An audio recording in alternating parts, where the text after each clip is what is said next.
My job was to tell you the mayor's on his way, but the mayor's entering, so let's give a hand to Mayor Mike Duggan.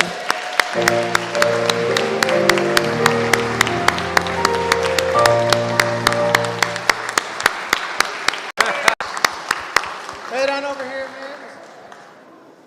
We have some seating for you right here, Mayor Duggan. And council members as well. I see Councilwoman Johnson. Thank you. I'm actually just getting us started with a few announcements. So we have area in the balcony. If you're standing and you need to go on in the balcony and surround us from above there.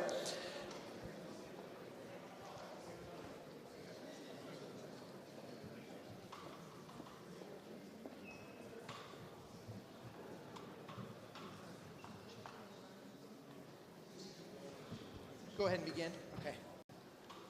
All right, well, we are going to begin. Thank you for joining us to celebrate the opening of the residences at St. Matthew. The St. Charles Borromeo Detroit Parish Choir of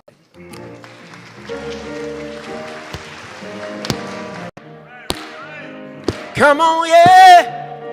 Everybody clap your hands now. This the Lord has made. Day. This is the day the Lord has made. This is the day. This is the day. This is the day. Oh yeah. The Lord has rejoiced. I will rejoice. I will rejoice. The Lord's right hand. I shall not die, but I rejoice in the words of the Lord. This is the day that the Lord. This is the day. Come on, y'all. The Lord. This is the day. This is the Lord. I will rejoice. The Lord. I will rejoice. The Lord has this been done. It has brought wonder to our eyes. This is the day that the Lord has made. This is the day, oh yeah, the Lord has made.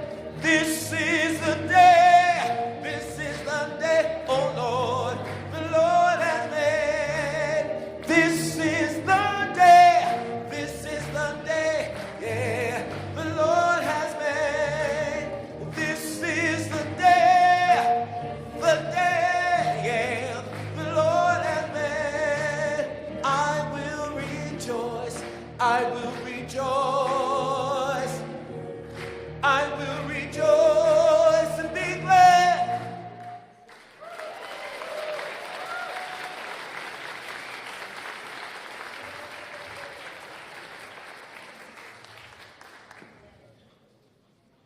Wonderful, wonderful. Thank you so much. St. Charles Borromeo Detroit Parish Choir getting it started right.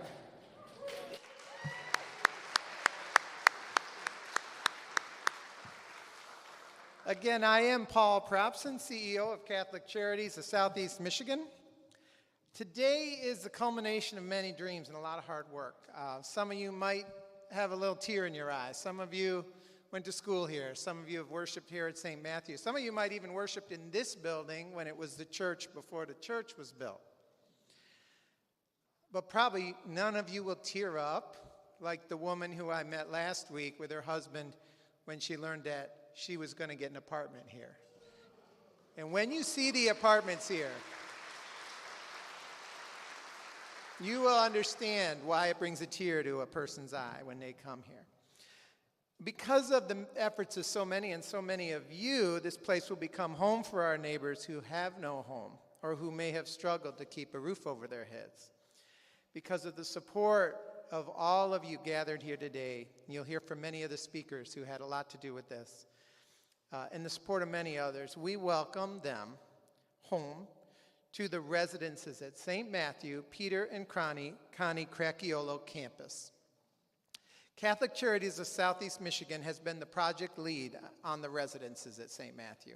But we wouldn't be here today without the collaboration of many dedicated partners, including our co-developer, who brings experience and expertise, Scenair Solutions, including the City of Detroit and Mayor Mike Duggan and his team, Ethos Development Partners and Joe Heafy, Fusco Schaefer Pappas Architects, Henry Ford Health, and their predecessor, Ascension, KMG Prestige Property Management, the Michigan State Housing Development Authority, O'Brien Construction, the general contractor, and last but not least, St. Matthew Catholic Church and Father Dwayne Novelli, who made this neighborhood a welcoming neighborhood and community for us. Also, East English Village and Morningside communities in their leadership. We are also grateful to our lenders, Berkadia, the tax credit investor, Scenair, who brought the permanent loan, Independent Bank, who did the construction loan, and the Federal Home Loan Bank of Indianapolis, who made AHP Fund Award. This is the first supportive housing community developed by Catholic Charities of Southeast Michigan. As you pray today, you can pray it will not be our last, but will be the first of many. We wouldn't be here without the vision, support, and unwavering commitment of the Catholic Charities Board and community, and I want to thank and welcome our chairman, Monsignor Chuck Kosenki.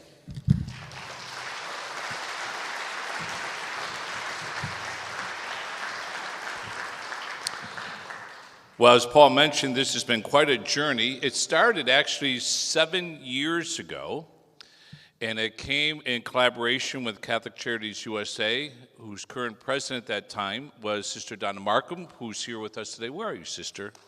Oh, right here. And she contacted me that because Catholic Charities USA wanted to identify 5 cities in the United States to do this healthy housing, which obviously it's affordable housing, but it's more than affordable housing. It's to include wraparound services for the residents and the local community, and you are actually in the former gym, which is where those services are going to be dispersed. So you can see some offices that have been already created, and the space that's hopefully going to be used for the betterment of the residences and the local community. But that was where it started, but it took some time because we needed someone to really, a strong leader to really move this forward for us. And that was Paul Propson, who you became acquainted with. Paul, I hired Paul as our new CEO 5 years ago. And I said to him that his first assignment was to get this off the ground, because we were already waiting for 2 years. So actually, before he actually officially started, he went to Albuquerque to some conference to learn how he has to do this. And so even before he was hired, he was hitting the ground. And here we are 5 years later. Paul mentioned several people, partners who were part of this, and there's something this huge. I think the project is 20-some million, 22 with a couple pennies left over. So a project that big does not occur without a lot of partners. Paul already has mentioned some. I referenced Sister Donna, Catholic Charities USA, but there are several dear friends of mine in the audience who, because of the generosity of their family and Catholic foundations, really made this possible as well. Paul already referenced the Cracchiolo family, who are seated over here. Pete Cracchiolo runs the family foundation after his parents, Peter and Connie. Also with us is the Weingarts family, so my good friend Dan and Chris and their family are here with us today. They've all generously contributed. John Tersini Foundation, John Jr. served on our board for a few years, and so that connection was very helpful. The Capuchin Soup Kitchen, all these wonderful brown robes. I happen to serve on their advisory council for Capuchin Ministries, and they've been brought to as a partner for this project. I think, as well as, of course, the Archdiocese of Detroit and the support of Archbishop Vigneron and now Archbishop Weisenberger. So all those partners that Paul mentioned on the development side and all the other partners on the philanthropic side, all of this came together to make this wonderful project possible over the last 5 years. And we're so happy, after all this time, to be here today. This is the day the Lord has made, is what we're saying, right? So this day, we're very happy. And as Paul said, we hope this is the first of several other projects, knowing how dedicated the city is to affordable housing. And that's the segue to announce, or to introduce rather, Mayor Mike Duggan to come to the podium, a great advocate of affordable housing, to say a few words.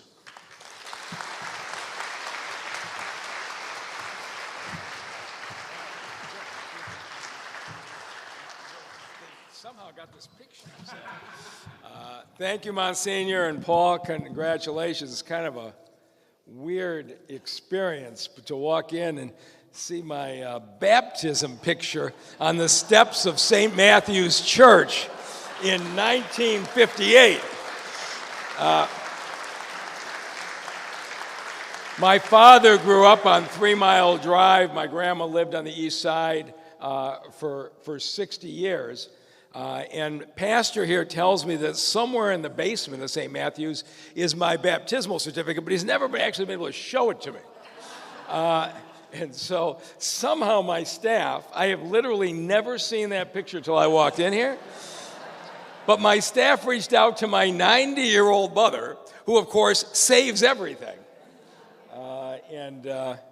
It's kind of strange to see a picture of your parents the same age as my daughter Carolyn is today, which is on my mind because my daughter called last night to tell me she got engaged. So we're celebrating in the family.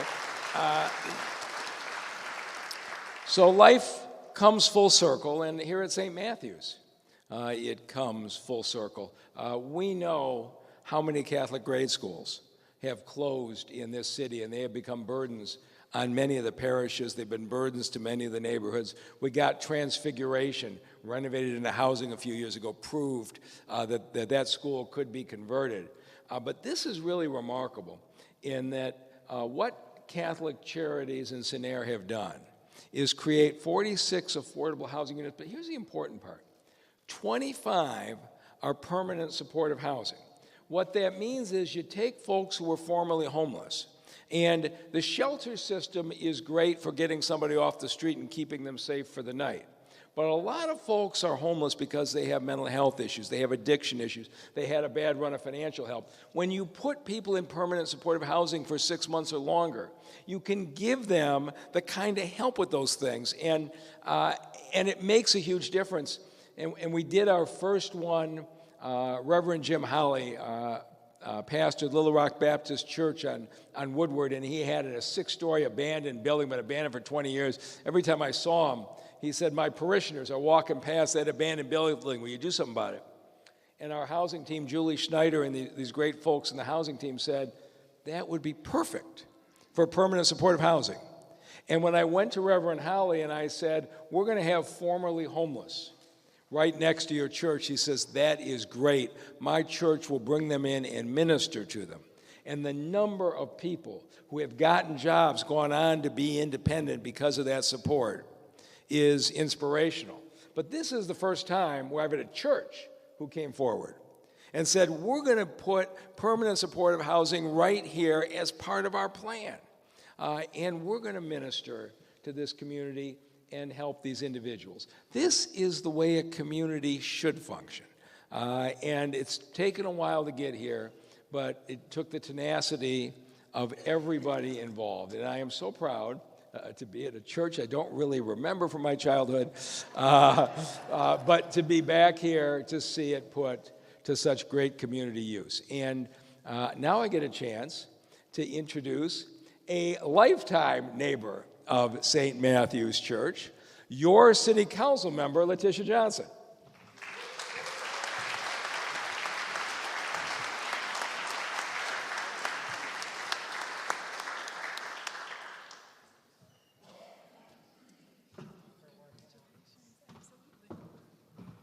Well, good afternoon, everyone. So the mayor said it perfectly that this is a full circle moment. So I remember before I got elected, I was running a nonprofit community development corporation in this very area, and we had just gotten into the pandemic. And Paul Propson, Linda Smith from USnapback, and a number of residents from the community were on a Zoom call with the thought and idea of this facility being a permanently supportive housing facility.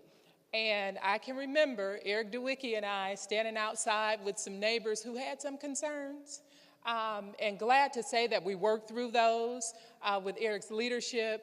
And it is just so delightful to stand here today to have the ribbon cutting, because this not only proves that everyone deserves quality, affordable housing, but this also shows us that regardless of your income does not dictate your character.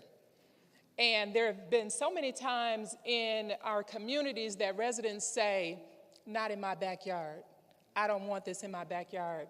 But I'm glad that we have been able to overcome those concerns and those challenges to be here today. And Father Novelli, I don't know if you remember me from the days when I was on the board of East English Village Association, but thank you for always staying close to the community, for being connected with the community, for being part of the community and the fabric of the community. So this is just a sheer delight for me, a young girl who grew up in the city of Detroit with very little, to now be here as the council person in supporting this project. And I hope there will be many more to come, because it's certainly needed at a time where prices of everything is skyrocketing.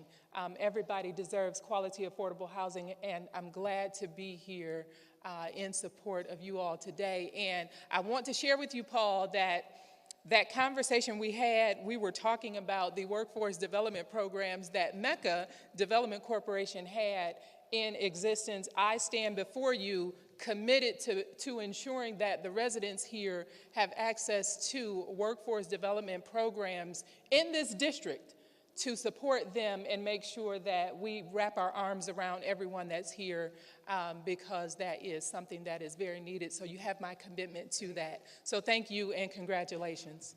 Thank you.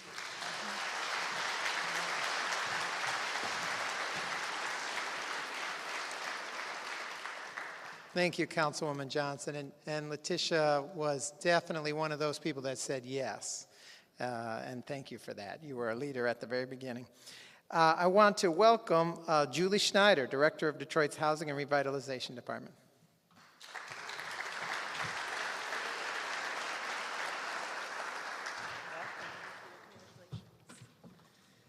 Good afternoon. So before I get into my remarks, I just want to take a moment to acknowledge the mayor and city council for their truly unwavering support of affordable housing over the years. I think it's something that we can count on so much that I think we could take it for granted, but I certainly don't want to. And as we have events like this, as we have other events across the city, it's because of that unwavering support for affordable housing that helps to make it happen. So I just wanted to acknowledge that and say how grateful I am to be here with you today to celebrate the opening of the residences of St. Matthew. Congratulations to the development team, congratulations to Catholic Charities of Southeastern Michigan, Sinair, as well as the Morningside neighborhood on the completion of the development project. I also want to give a special shout out to Josh Bales and other members of the HRD team for helping to make this day happen. In the last 6 years, $1.3 billion has been invested into affordable housing throughout the city of Detroit in 52 neighborhoods, such as Morningside, as we are here today. The residents of St. Matthews aligns directly with Detroit's housing strategy. Preserve historic assets within our neighborhoods while providing deeply affordable homes for residents across all income levels. With 46 affordable housing units, including 25 permanent supportive housing units, this development demonstrates how we are investing in both people and neighborhoods. We know that safe, stable housing is foundational to public health and community well-being. As we learned here today, this development exemplifies that by combining health services as well as housing. It honors Detroit's East Side heritage while also addressing urgent housing needs, embodies what we can achieve when mission-driven organizations, neighborhood residents, faith-based organizations, and government work together. We can have beautiful buildings like this, revitalizing and providing new important needs, addressing important needs such as housing in our communities. And so as the Housing and Revitalization Department, we're just grateful to be able to be here at events like this and celebrate with you the reopening of a building. I mentioned when government work together, so HRD invests in housing all over the city, but we would only be, if we only invested without key partners such as MSHDA, we wouldn't have events like this today because we need all of the partners working together in order to make days like this happen. And so next, Chad Benson, from the Director of Rental Development for MSHDA, is going to give comments.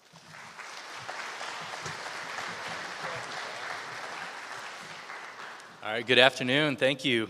I am honored to join you today on behalf of the Michigan State Housing Development Authority to celebrate this ribbon cutting. And I think we can all tell this development is more than just the transformation of a historic school building, but it's really the beginning of a new chapter for 46 individuals and families who will have safe, stable, and affordable place to call home. And for 25 of those residents who have faced chronic homelessness in their past, this is a foundation for healing and stability and hope. This project really represents also the very best of what happens when public and private partners work together for a common purpose. So I want to recognize those partners, Catholic Charities of Southeast Michigan, Scenair Solutions, Southwest Counseling Solutions, Ethos Development Partners, and of course, the City of Detroit, for everyone's deep commitment, their expertise, and their compassion every step along the way. Us at MSHDA, we are proud to support this project through the Low-Income Housing Tax Credit Program. And this is really exactly the type of development that program is designed to support. It's an adaptive reuse. It represents neighborhood reinvestment and permanent supportive housing with wraparound services to really help the residents thrive. We all know that housing is healthcare, and housing is workforce stability, and housing is educational success. And supportive housing, when it's paired with these services, makes an enormous difference on the tenants that are living there and also on the broader community. So on behalf of MSHDA, I want to thank everyone who helped to make this development possible and believed that every person deserves dignity and stability and the opportunity to succeed, and that all starts with housing. This building, being a school, it once shaped young minds, and now it offers a second chance and a fresh start and a new purpose, and we really can't wait to see what will grow from there. So with that, I want to say thank you, and we really appreciate being a part of this. Thank you very much.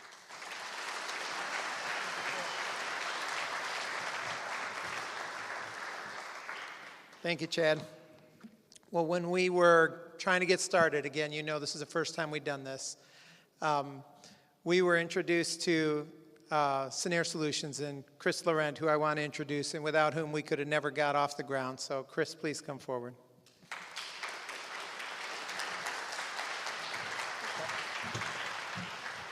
All right, thanks.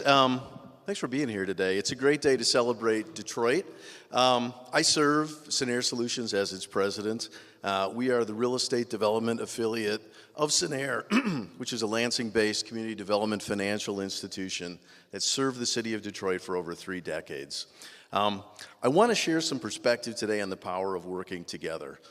In my earlier years, I used to thank the folks who provided the money. Don't get me wrong, the money's still important. But at the end of the day, we're in the people business, and I wanted to share a different message. So I grew up in southwestern Wisconsin. I'm a Lutheran kid. Up until recently, I still taught Sunday school, even though my kids are adults right now.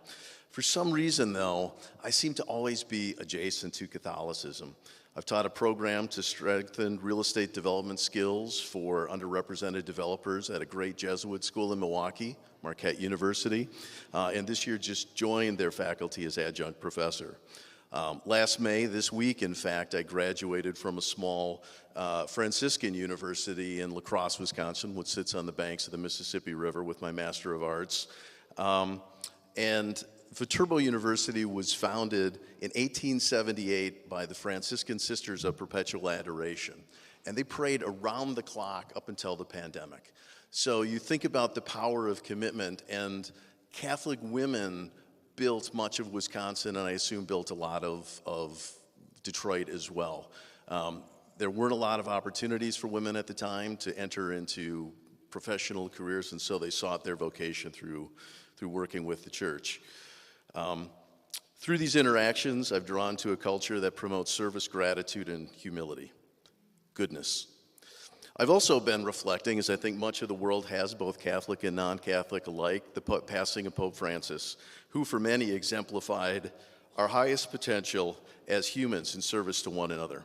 Stephen Colbert, late-night talk show host, said, "Service is love made visible." We've heard a lot about the Holy See's inspiration for his name, St. Francis, which he took when he became Pope. What hasn't been widely discussed, though, is the nature of St. Francis himself. We know he was dedicated to a life of poverty, but he was born into a world of affluence.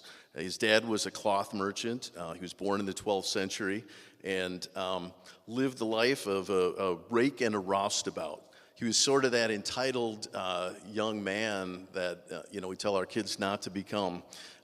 After serving as a prisoner of war, though, he received a calling from God and decided to live a life that was more rewarding through service. Most notably, St. Francis donned simple clothes and would walk the streets of Assisi saying, "Pace e bene," which in Italian means peace and all good. So it was at both times a blessing and a greeting for folks, peace and all good. Our work is hard, we've heard that today.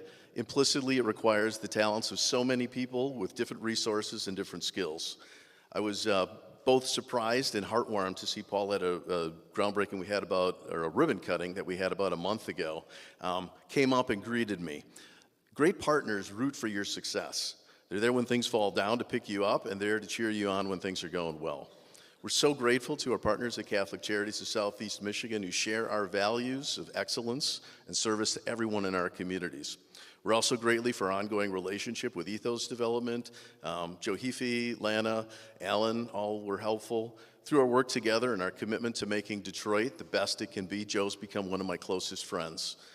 Thanks to O'Brien Construction, Dave Vivios here, Connor, Kevin, delivered this project on time, on budget, and as folks have said, KMG Property Management. I'm also happy to share this day with my Sinair colleagues. If you can just raise a hand, Mark McDaniel, our CEO, came today.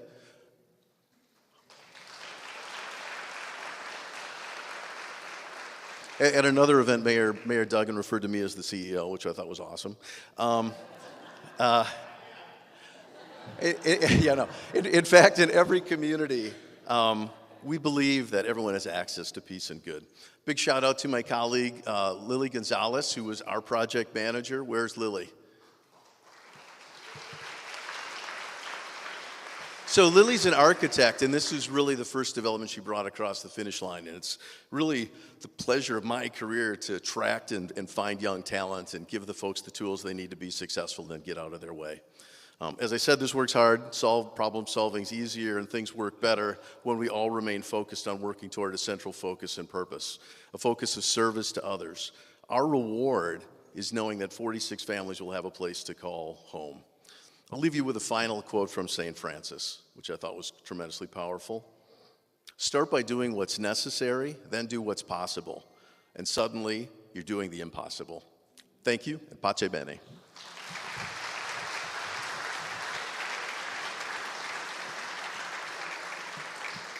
Thank you, Chris.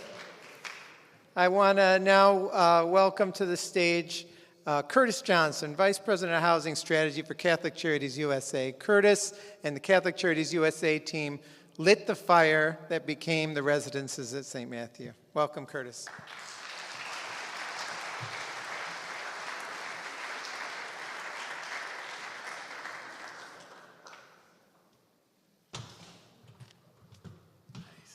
Thanks, Paul. Good day, everyone. Bishop Cepeda, Monsignor Kasanke, Sister Donna, Markham, Father Novelli, Mayor Duggan, Council President, Council Representative Johnson, church parishioners, neighbors, and the occupants of the new residence of St. Matthew's. I'm Curtis Johnson, Vice President of Housing Strategy at Catholic Charities USA, and I bring greetings and congratulations on behalf of CCUSA President and CEO, Carrie Alice Robinson. Along with my colleague and fellow Vice President of Integrated Health, Ben Worthen. Ben, where you are, wave your hand.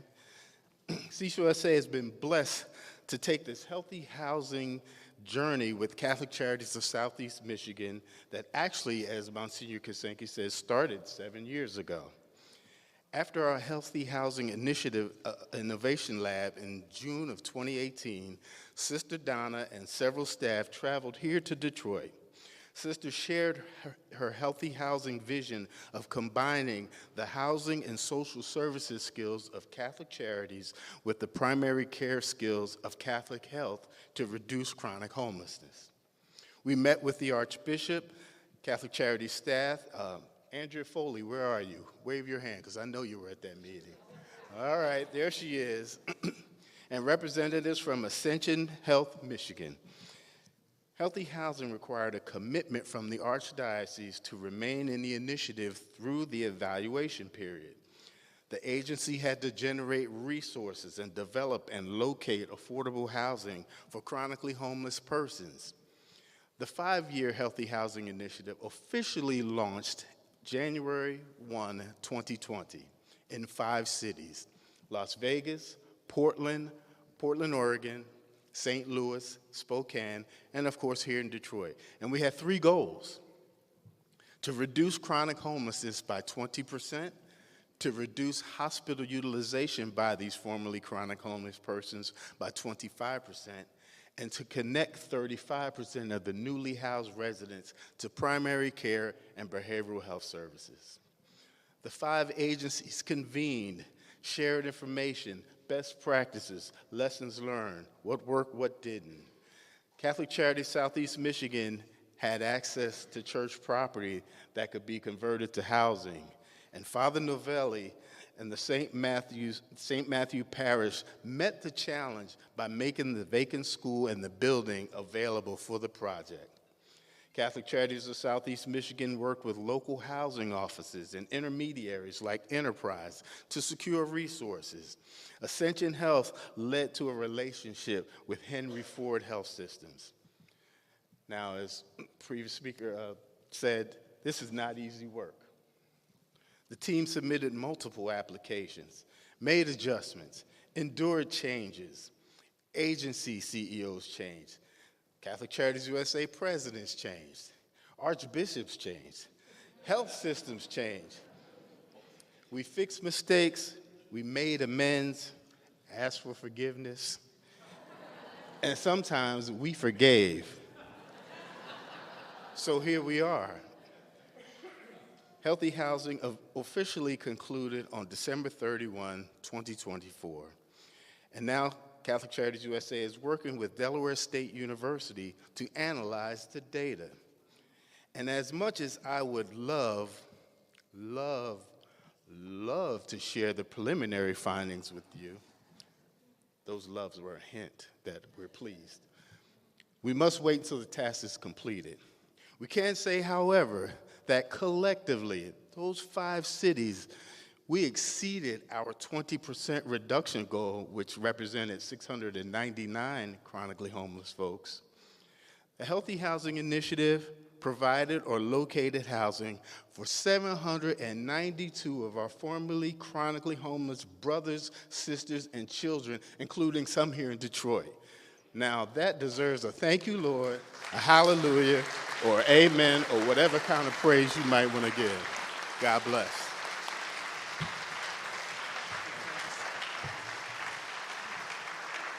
Thank you, Curtis.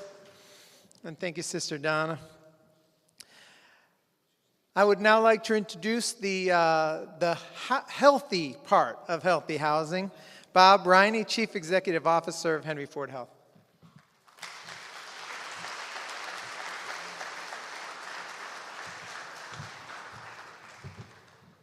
Well, good afternoon, everybody.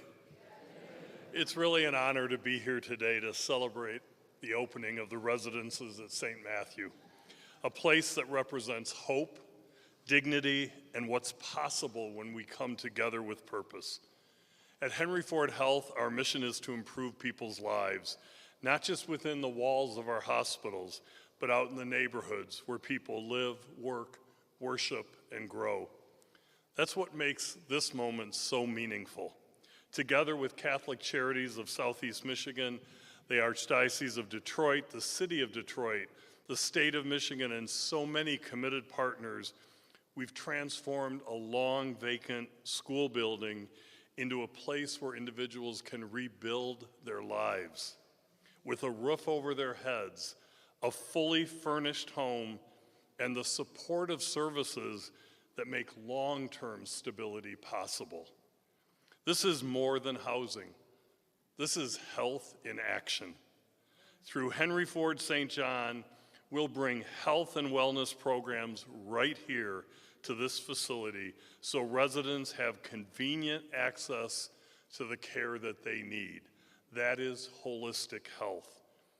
I want to give shout outs to Carol Schmidt for her early leadership at Ascension that helped plant the seeds for this project, Dr. Kevin Grady, whose steady hand and deep commitment to our East Side communities helped bring it to life, and the Peter Cracchiolo and the Cracchiolo Foundation for their extraordinary generosity, a gift that speaks volumes about their belief in the community and in this community.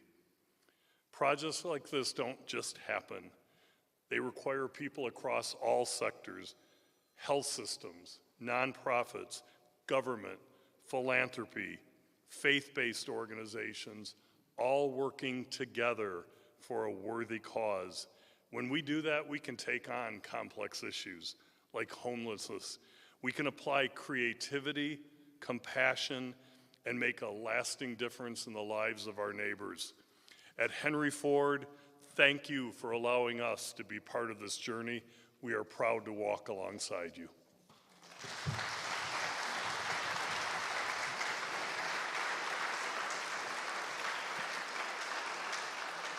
Thank you, Bob. I would now like to introduce our host, the one who first said the most important yes to this project, Father Dwayne Novelli, St. Matthew Parish.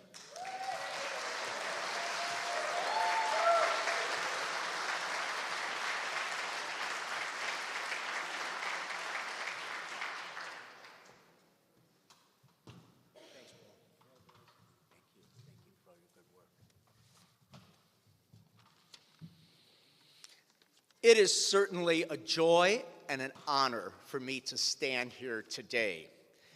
After so many of the speakers reflected in their thoughts the amount of work and the cooperation that went on in order to make this project happen, I feel that it's important to put it in a context, if you will, of not only thanking the developers, the committee people, but also to thank God for bringing this to completion and helping us move forward in a new and dynamic effort.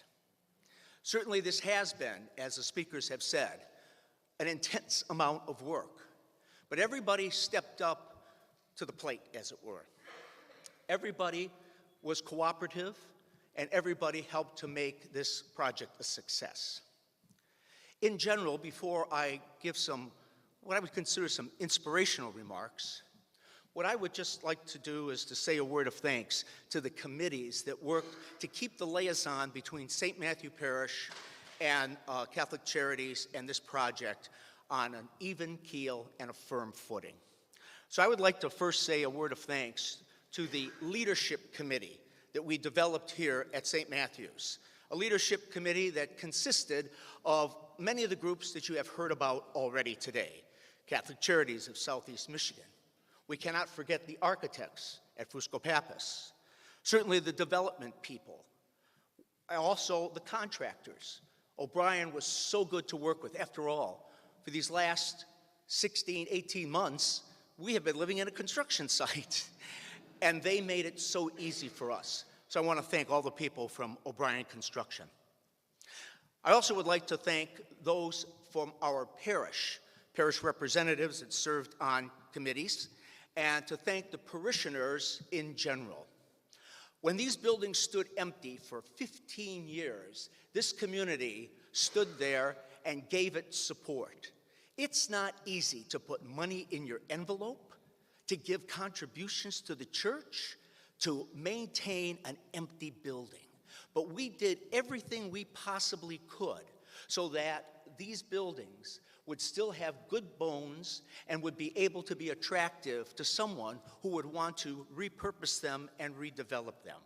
We went ahead and we did that. And so I want to personally thank all the parishioners that gave their efforts, their monetary contributions, and their embracing of this project. So let's give a hand to the St. Matthew parishioners.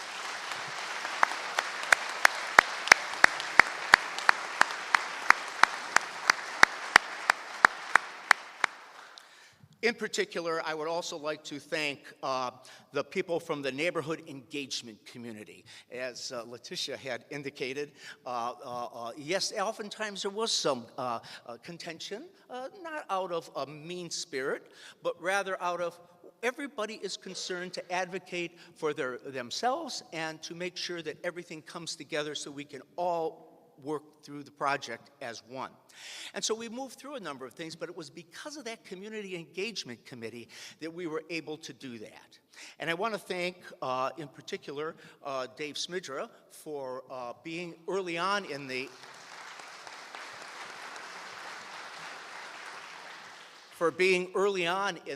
project to help us move through and to develop these committees as well. So there's been a lot of entities, there's been a lot of persons, a lot of efforts that have gone into this project. And one of the things that we put into this project as an intention, if you will, was our prayer.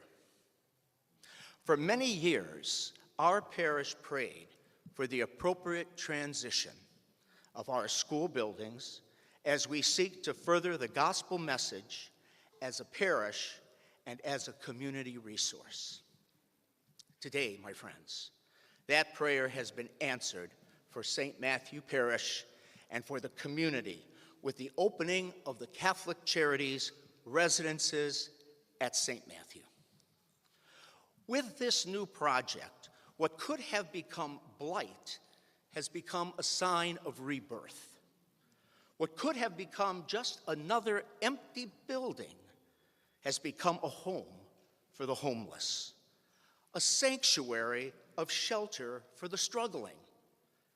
And as our parish motto says, a beacon of light and a sign of hope, a haven of hope, not just for the residences, but for an entire neighborhood and for the parish as well.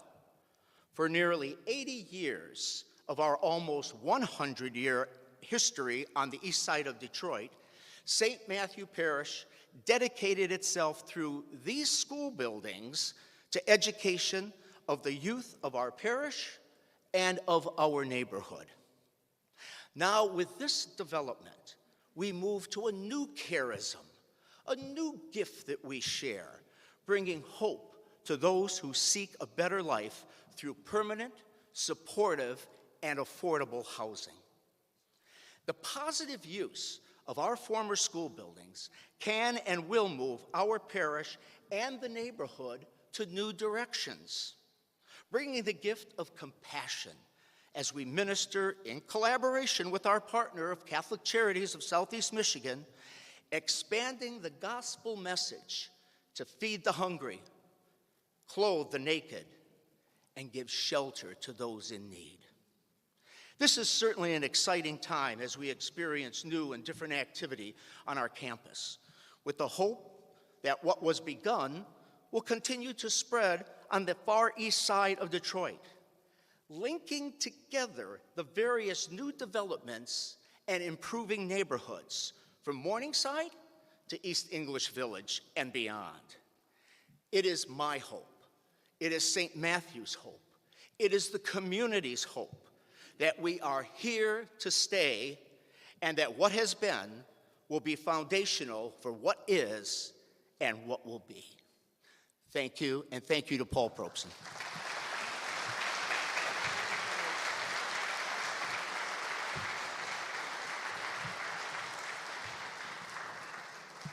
Well, we've almost made it through the amazing speakers. I know you all came to hear us speak today, but you probably also want to see the apartments, which there'll be an opportunity to do, and I hope you can do that. Couple of things I want to say, because I get the microphone. I know you all wish you could do it, but you all have made such a difference on this, and you know what you wish I could say, or I wish I could say about you, and I can't call out everyone. There's a few I want to also mention. I saw our legal partner, Rochelle Lento, here, so thank you, Rochelle. Our Catholic Charities team and Tricia Brosnahan, who led that team to put this event together today. Thank you, Tricia, and to all of our Catholic Charities team.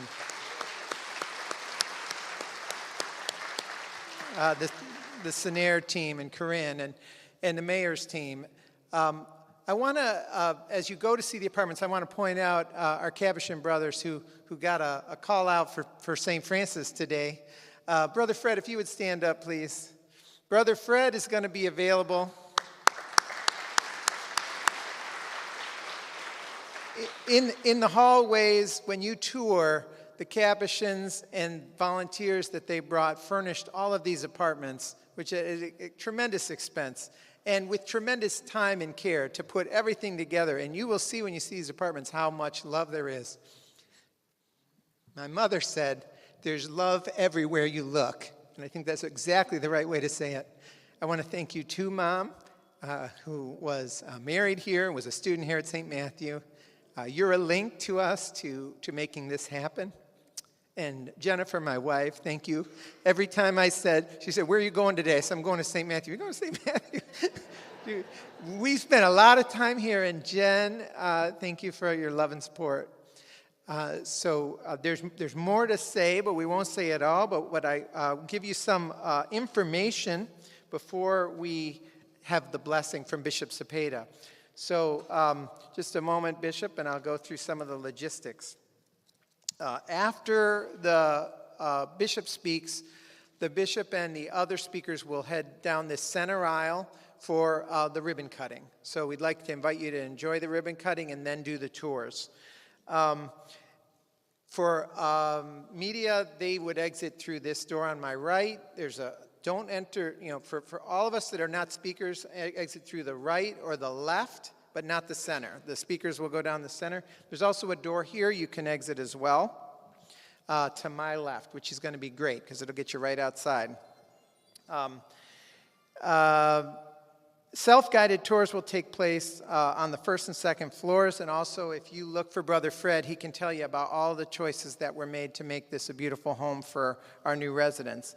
Now I'd like you to give your attention to our next guest, Bishop Arturo Cepeda, Auxiliary Bishop, Archdiocese of Detroit.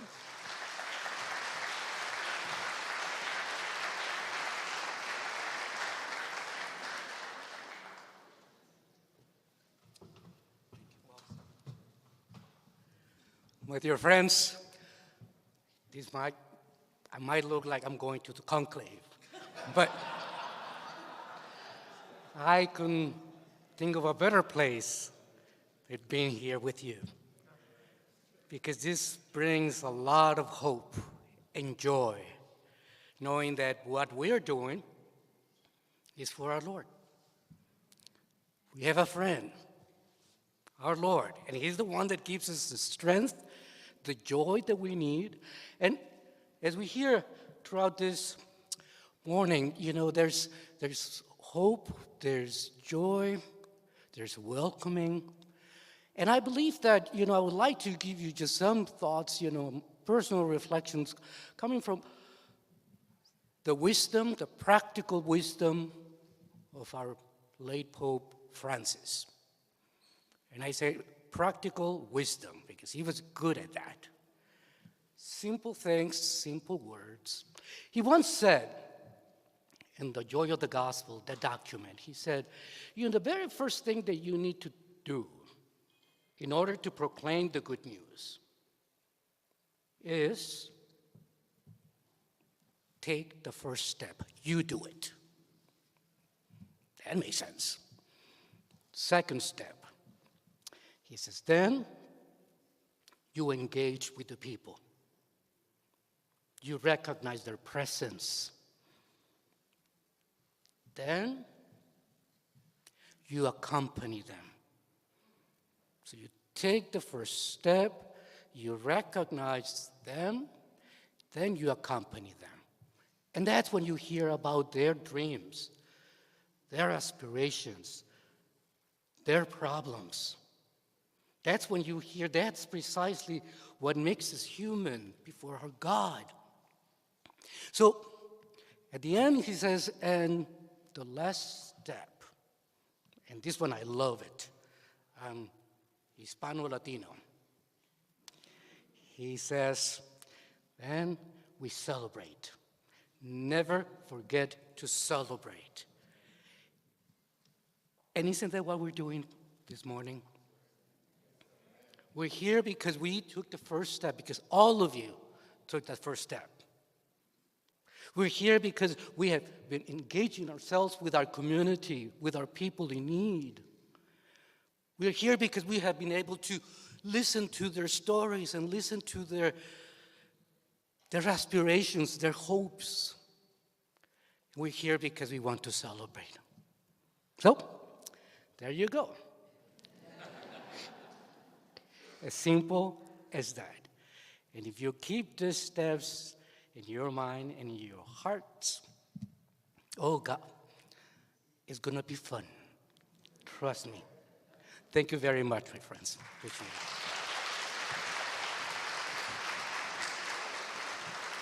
Thank you, Bishop Cepeda. Bishop Cepeda and others will be blessing the building, the apartments after the ribbon cutting. So be going around with a little holy water. If you want to follow during the tours, you can do that with them. So now we want to ask our speakers to please be dismissed down the center aisle so we can do the ribbon cutting. And others to please dismiss out one of the